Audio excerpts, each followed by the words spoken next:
भी पढ़े थे उसमें काम तो चल गया था ठीक ठाक। जो बोले थे याद करने, याद कितने लोग किए ये बताओ पहले। ये है अर्थ और इस पे वो कोनो खड़ा है, लड़का वो लड़का खड़ा है, ठीक। अभी ये चल नहीं रहा है तो इसको मून स्टेबल दिखाई देगा, लेकिन अगर ये चलना शुरू कर दिया इधर चाहे इधर तो मून भी इधर या इधर चलना शुरू कर देगा, और इस कंडीशन को कहते हैं पैरेलैक्स। और इसी मेथड का हम यूज करते हैं मेजरमेंट के लिए, पैरेलैक्स मेथड का, कि लंबे लंबे डिस्टेंस मेजर किया जाता है। मान लो कोई स्टार है एस, इसका डिस्टेंस हमको अर्थ से मेजर करना है, तो डायरेक्ट मेजर करने में हो जाएगी समस्या। तो उसके लिए हम क्या करेंगे, अर्थ पे एक ही टाइम पे दो ठो लेबोरेटरी ले लेंगे, एक हो जाएगी ए और एक हो जाएगा बी। सेम टाइम पे हम एस पे यहां से स्कोप से, टेलीस्कोप या जो भी ऐसी टेलीस्कोप रहेगी जिससे बड़े बड़े डिस्टेंसेस को देखा जा सके, बड़े ऑब्जेक्ट को जो लंबे दूरी पे है, उससे एक ही टाइम पे इसको देखा जाएगा और इस एंगल को मेजर किया जाएगा। ये एंगल मेजर होते ही हम फॉर्मूला लगा लेंगे, r by radius is equal to angle theta. इसमें एंगल नोन होता है, ये वाली डिस्टेंस हमको नोन होती है, एक रेडियस हमको फाइंड करना होता है, ये हम फाइंड कर लेते हैं। यही पैरेलैक्स मेथड है। थोड़ा फोटो इधर उधर टेढ़ा बन गया है तो उस पर ध्यान नहीं देंगे। ए और बी एक ही लाइन में होना चाहिए, एक सीध में। ऑब्जेक्ट ऐसा है कि ये जो एंगल थीटा है बहुत ज्यादा छोटा हो जा रहा है, उस कंडीशन में क्या करेंगे, तो उस कंडीशन में थीटा को दो एंगल से तोड़ दिया जाता है। क्या करते हैं, इसको तो यहां छोड़ देंगे ऐसे का सेम टू सेम, ये तो ऐसे क्या ऐसे छोड़ देंगे, थीटा रहने देंगे। इसके पीछे किसी स्टार को मान लिया जाता है एस डैश के फॉर्म में, और with the help of telescope ये दोनों एंगल हम मेजर करते हैं, थीटा 1 और ये वाला एंगल थीटा 2, और थीटा को रिप्लेस कर दिया जाता है थीटा 1 प्लस थीटा 2 से। सेम फॉर्मूले में लिखे थे हम r by radius r is equal to theta, यहाँ थीटा को चेंज करके हम लिख देंगे थीटा 1 प्लस में थीटा 2। ये कब करते हैं, जब ऑब्जेक्ट ऐसा होता है कि उसके लिए ये वाला एंगल बहुत ज्यादा स्मॉल हो जाए और मेजरेबल नहीं रह जाता है, ठीक है।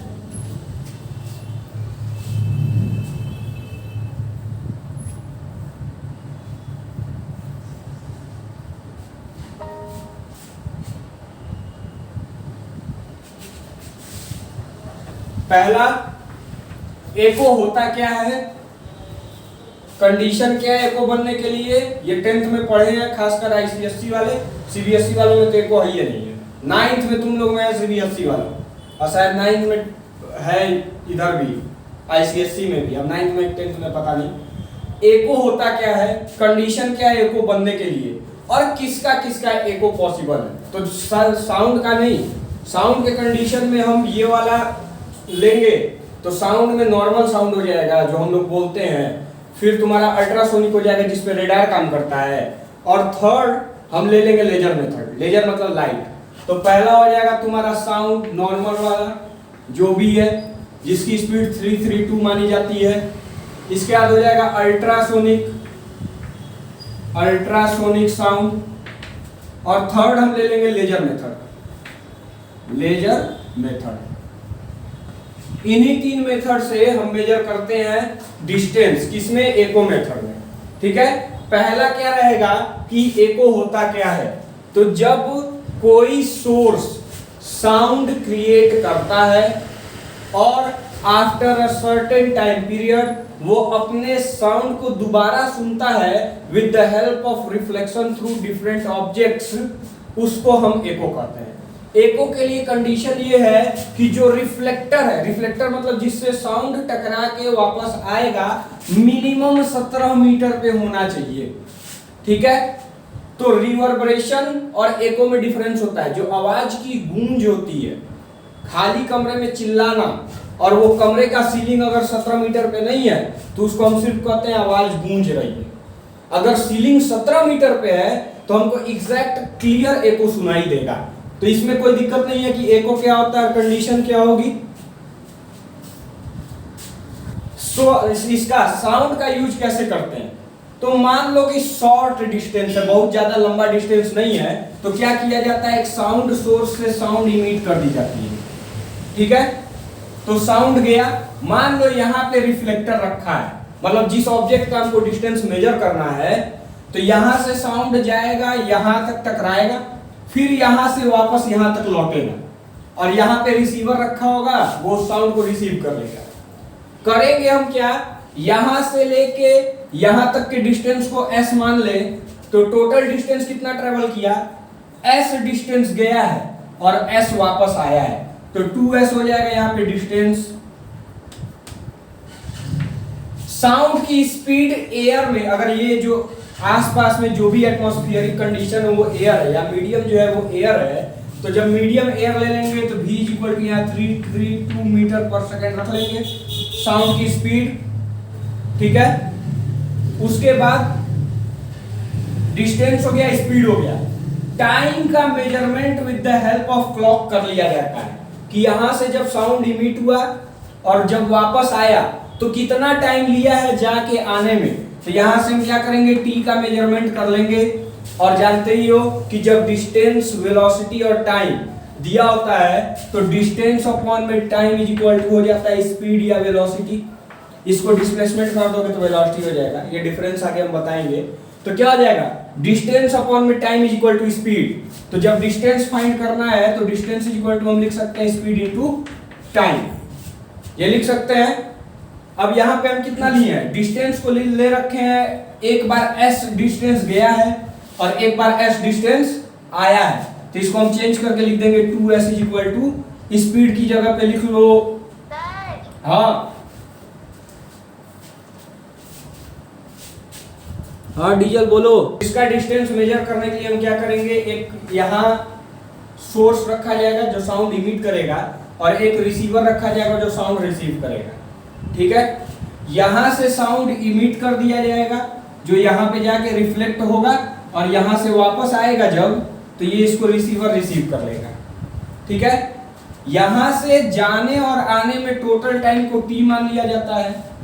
डिस्टेंस कितना हो जाएगा, तो s डिस्टेंस ये है तो s ये भी हो जाएगा, तो डिस्टेंस d इक्वल टू हो जाएगा 2s, और साउंड की एयर में जो भी स्पीड हम मानते हैं लगभग 332 होती है 332, उसको यहाँ स्पीड को हम v मान लिए। ठीक है, अब फॉर्मूला हम जानते हैं d by t is equal to v, d की जगह पे 2s प्लेस कर लिया जाएगा, by t is equal to v, या 2s is equal to v into t, या s इज इक्वल टू हो जाएगा v इंटू टी बाई 2, और इस फॉर्मूले के हेल्प से हम इस ऑब्जेक्ट का एक्चुअल डिस्टेंस मेजर कर लेते हैं। अल्ट्रासोनिक में भी सेम होता है, लेकिन अल्ट्रासोनिक का यूज किया जाता है किसमें, पनडुब्बी वगैरह का जगह, ये पनडुब्बी जो भी रहती है सबमरीन, उसका पता करने में कि वो कितना है, या समुद्र की गहराई नापने में। कैसे करते हैं कि मान लो यहाँ पे ये समुद्र है, ठीक है, कितना गहरा है ये नहीं पता है, मान लीजिए कि यहाँ तक इसकी गहराई है, यहाँ पे कोई भी जहाज रहता है जिसमें एक सोर्स और एक रिसीवर, या एक इमीटर और एक रिसीवर लगा होता है। इमीटर क्या करता है, सोर्स साउंड को इमिट करता है, अल्ट्रासोनिक वेव्स को या अल्ट्रासोनिक साउंड को। इमिट होने के बाद ये रिफ्लेक्ट होके रिसीवर में रिसीव हो जाती है। सेम कंडीशन में डिस्टेंस को s और s मान लेते हैं, तो 2s डिस्टेंस हो जाएगा, तो v स्पीड हो जाएगी किसकी, अल्ट्रासोनिक वेव्स या अल्ट्रासोनिक साउंड की वाटर में, और लास्ट में हम क्या करेंगे, टाइम t को मेजर कर लिया जाता है इमिशन और रिसीविंग के बीच में, मतलब कब इमिट किया और कब रिसीव किए, उसमें टाइम को नोट करके सेम फॉर्मूला का यूज कर लेते हैं। इन दोनों कोई समस्या है बताओ। मून का, तो ये हो गई अर्थ, ये है मून।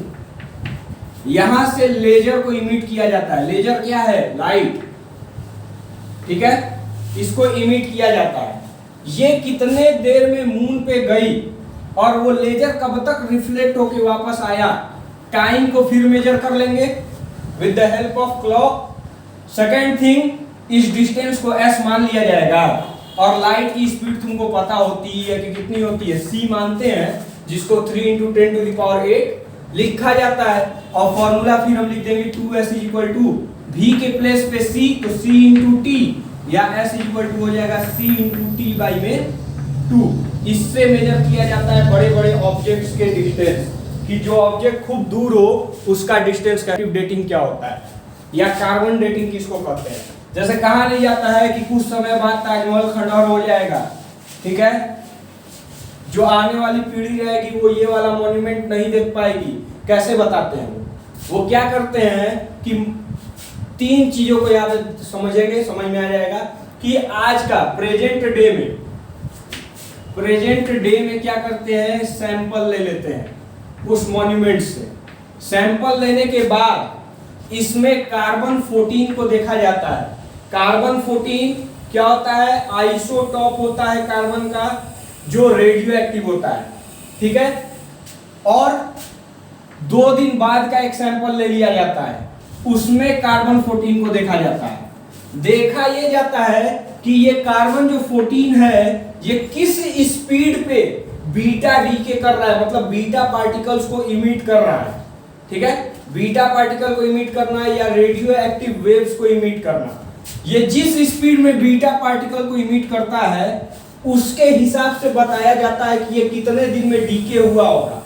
और इसी बेसिस पे रेडियो कार्बन डेटिंग की वजह से हम लोग क्या करते हैं, पुराने मॉन्यूमेंट का, या जैसे मान लो कि कोई किसान है, खेत में गड्ढा खोदा, उसको सोने का सिक्का मिल गया 50 ठो, तो बता दिया जाता है कि ये सिक्का मुगल कालीन है, अकबर बनवाए थे, उसका जमीन में गाड़ के भूल गए लेकिन लोगों को नहीं दिए। तो ये सारी चीजें कैसे पता चलती है, कार्बन डेटिंग की वजह से पता चलती है। तो टाइम का मेजरमेंट भी बहुत ज्यादा इंपॉर्टेंट है, ठीक है। और टाइम, एक चीज ध्यान रखेंगे कि टाइम रिलेटिव होता है। जितना तेज आप मूव करेंगे, ठीक है, स्पेस जो है इसमें आप जितना तेज मूव करेंगे उतना स्लो मूव करेंगे टाइम में। कहने का मतलब ये है कि अगर स्पीड ऑफ लाइट से आप चलते हैं और मुश्किल से मुश्किल 10 मिनट स्पेस में बिता के आए हैं, तो हो सकता है यहाँ पे आपके भाई बहन का टिकट कट गया हो और अभी आप उसी उम्र के हैं, ठीक है। तो स्पेस टाइम अलग चलता है, टाइम रिलेटिव है। इस टाइम को रिलेटिव क्यों कहा जाता है, इसको तो 4th चैप्टर में हम डिस्कस करेंगे, 4th नहीं 5th में। लास्ट है मास। मास क्या होता है, मेजरमेंट क्या है, ये जरूरी है। तो मास को 2 टाइप में बांट दिया जाता है, एगो इनर्शियल मास, एगो ग्रेविटेशनल मास। ये नई चीज सुन रहे होगे, पॉसिबल है। कैसे इनर्शियल मास और कैसे ग्रेविटेशनल मास, 2 नाम बता रहे हैं, इनर्शियल और दूसरा है ग्रेविटेशनल।